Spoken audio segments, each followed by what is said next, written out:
SVR IAS Academy welcomes you to the Current Affairs online video lectures for IAS 2016 and 2017 examination. ComeOnIndia.com is our website. Today's date is 19th May 2016. Let's start today's video lecture. Now, let's discuss about Red Line campaign. Red Line campaign. Red Line campaign is recently launched by Government of India to curb over-the-counter use of antibiotics. To curb the over-the-counter use of antibiotics. As we experience in our day-to-day life, whenever we get cold or infection, we used to go to the pharmacy and get tablets from the counter without doctor's prescription because of the over-the-counter use of antibiotics. Superbugs, which are also called as multi-drug resistant bacteria, are emerging.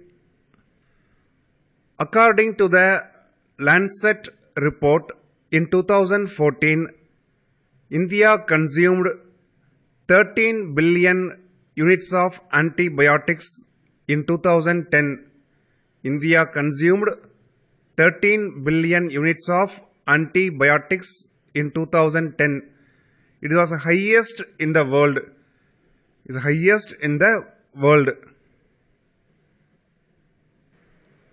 Red Line campaign or initiative was launched by Union Ministry of Health and Family Welfare.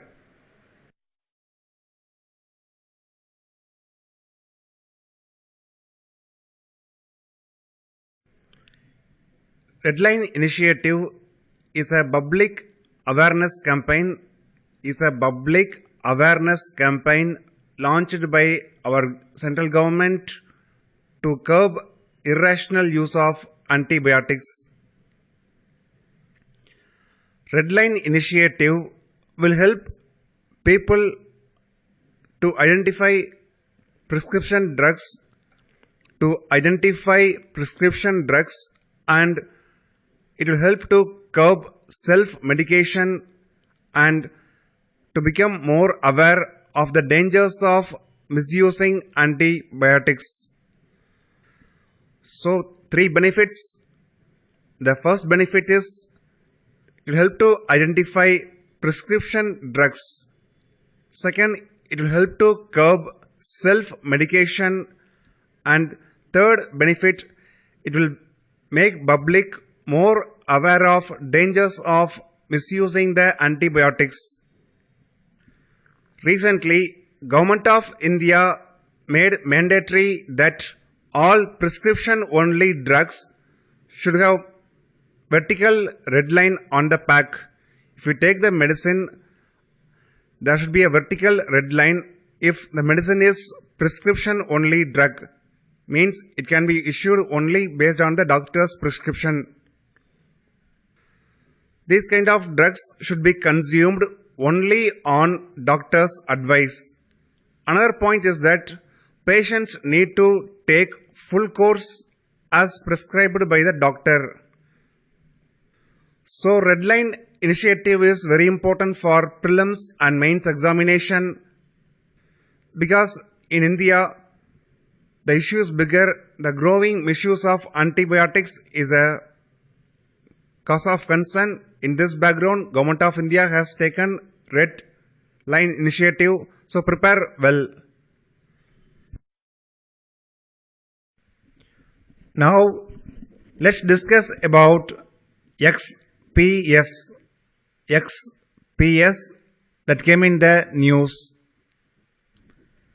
In our day-to-day life, many people are smoking, and because of chronic smoking, lungs gets damaged and in many cases fibrosis of lungs occurs or COPD occurs. COPD means chronic obstructive pulmonary disease. Chronic obstructive pulmonary disease. COPD has no cure. So because of that, people who got affected by COPD will die soon. In that cases, lung replacement is the only option. But what happens, even if donor is available, after taking lungs out of the donor and while transporting the lungs in a box, lungs loses its structure. After transplanting the lungs into the recipient, the chance of the survival of the transplanted lungs is less. In this background, Sweden company manufactured a box called as XPS. Donor's lungs can be placed in the XPS box. The machine reconditions the donor's lungs so that the machine radically improves survival rates for people with chronic respiratory diseases. The machine infuses with a fluid that contains a mix of drugs and steroids and making the lungs in better shape for use in a transplant operation. You can understand the importance of this XPS machine or this discovery because in India, smoking is one of the major reasons for many diseases including lung cancer, COPD and so on. So even if the donor lungs are available, we need efficient transport system or machine or box so that the chance of the survival rate of recipient will increase. So prepare well on this topic.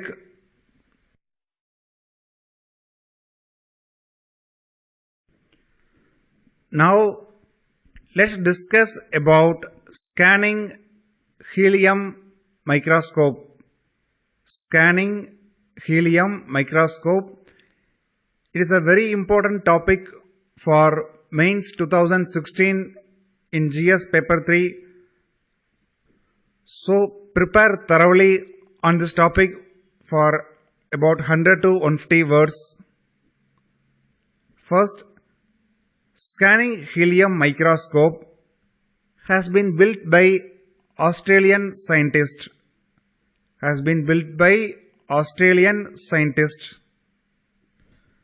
Scanning helium microscope will open new doors for many new discoveries. Because of the invention of scanning helium microscope, many new discoveries can be achieved. After development of optical microscope, we come to know everything about bacteria. After development of electron microscope, we come to know everything about nanotechnology.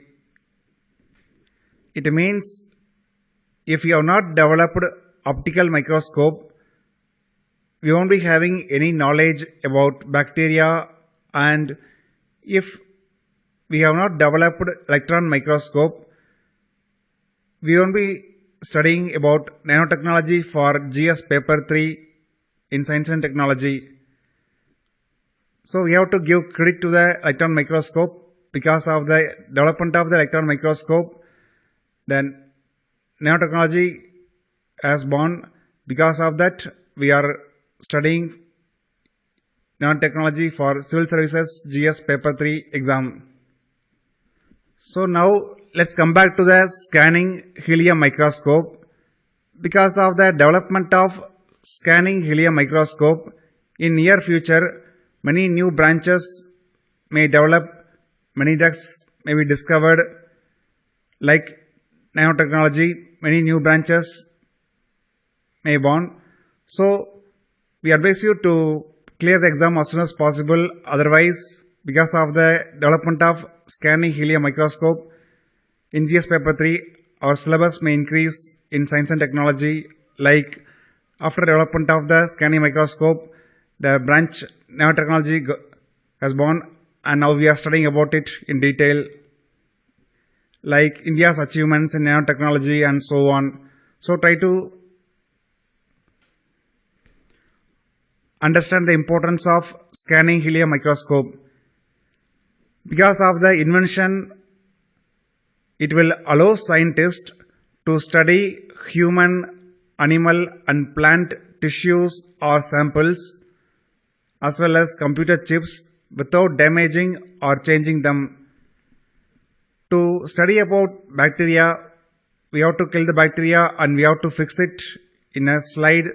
Then by using optical microscope, we can study about the structure of bacteria. But in the scanning helium microscope, there is no need to disturb or damage the cells or tissues or samples.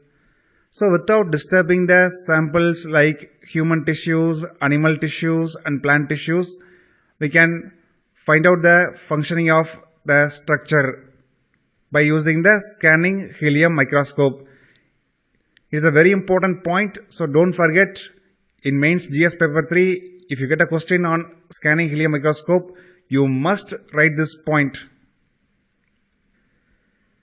Development of the scanning helium microscope could be useful in many industries like solar energy, defense, explosives and information technology.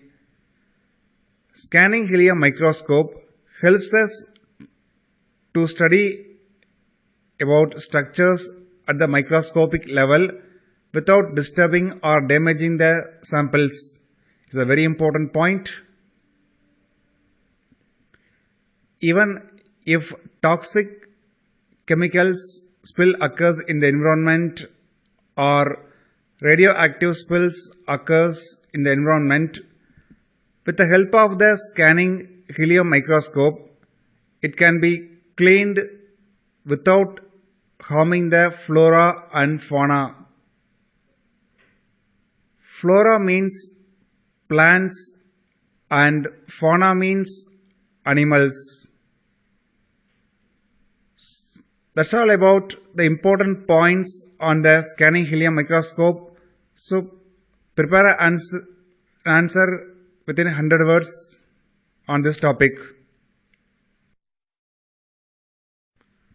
Now let's discuss about Prithvi 2 missile.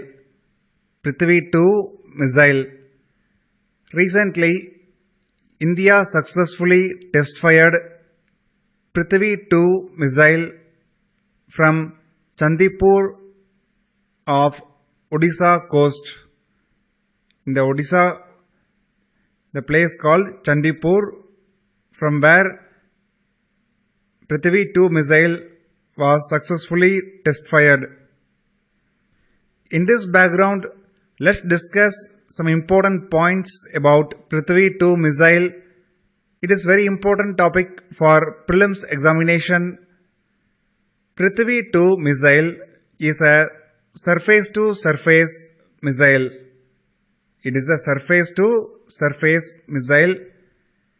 India is indigenously developed Prithvi 2 missile. India is indigenously developed Prithvi 2 missile. Integrated test range. Integrated test range is located in Chandipur in Odisha state. The launching of Prithvi 2 was carried out by Strategic Force Command. Strategic Force Command. In this background, let's discuss some important points on Strategic Force Command.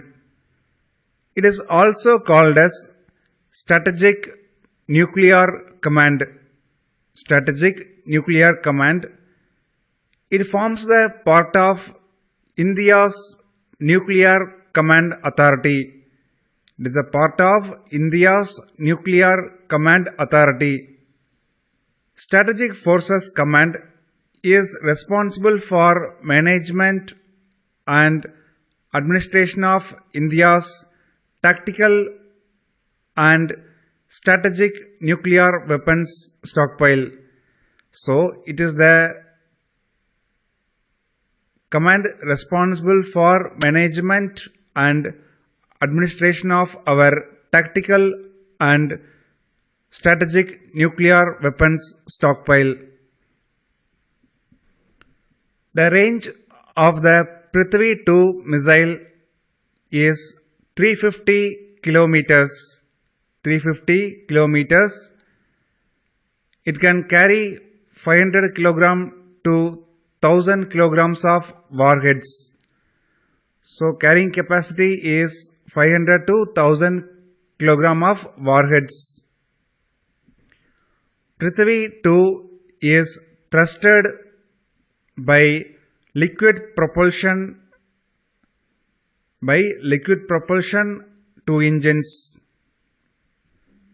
Another important point is that naval operational variant of Prithvi 2 missile is called as Dhanush. Prithvi 2 is a surface-to-surface missile. So the naval variant of the Prithvi 2 missile is called as Dhanush. Another important point is that Prithvi 2 missile was the first missile developed by DRDO under India's Integrated Guided Missile Development Program. Under our Integrated Guided Missile Development Program, the missiles developed under the program were Prithvi, Agni, Trishul, Akash and Nag missile. Prithvi, Agni, Trishul, Akash and Nag missiles. That's all about important points on Prithvi 2. It's an expected topic for prelims 2016. So prepare well.